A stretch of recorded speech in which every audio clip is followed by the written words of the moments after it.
দিনাজপুরের হিলির প্রধান সড়কের কাজ দীর্ঘদিন ধরে বন্ধ থাকায় চরম ভোগান্তিতে পড়তে হচ্ছে পরিবহন চালক ও যাত্রীদের।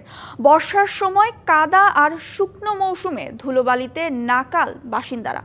মাঝে মাঝে ইট বিছিয়ে দেওয়া হলেও তা আরও বিপদের কারণ হয়ে দাঁড়ায়। উপজেলা প্রশাসন বলছে, ভূমি অধিগ্রহণ সমস্যা কাটিয়ে দ্রুত শুরু হবে কাজ।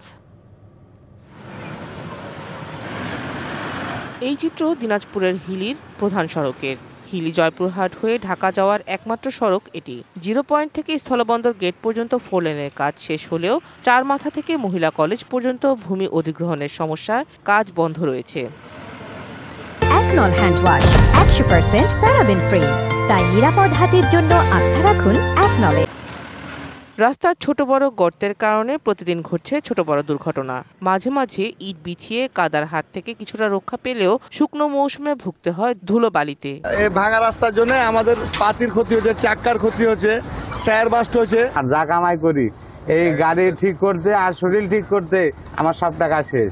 ইট বিছায় আবার ভেঙে যায়, আবার ইট বিছায়, এভাবে কি রাস্তা চলবে? এভাবে কতদিন চলবে?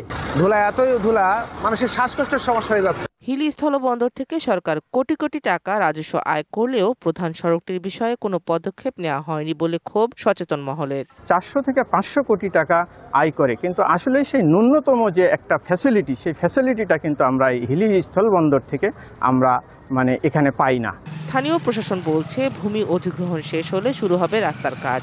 এই রাস্তাটার অধিগ্রহণের কারণে কাজটা একটু আটকে আছে। আমাদের এটার জন্য ভূমি মন্ত্রণালয় থেকে একটা চিঠি পাঠানো হয়েছে এবং চিঠির সাপেক্ষে প্রয়োজনীয় ব্যবস্থা গ্রহণ করা হচ্ছে এবং এই বিষয়টা হলে অধিগ্রহণ বিষয়টা শেষ হবে এবং কার্যক্রমগুলো শুরু হবে।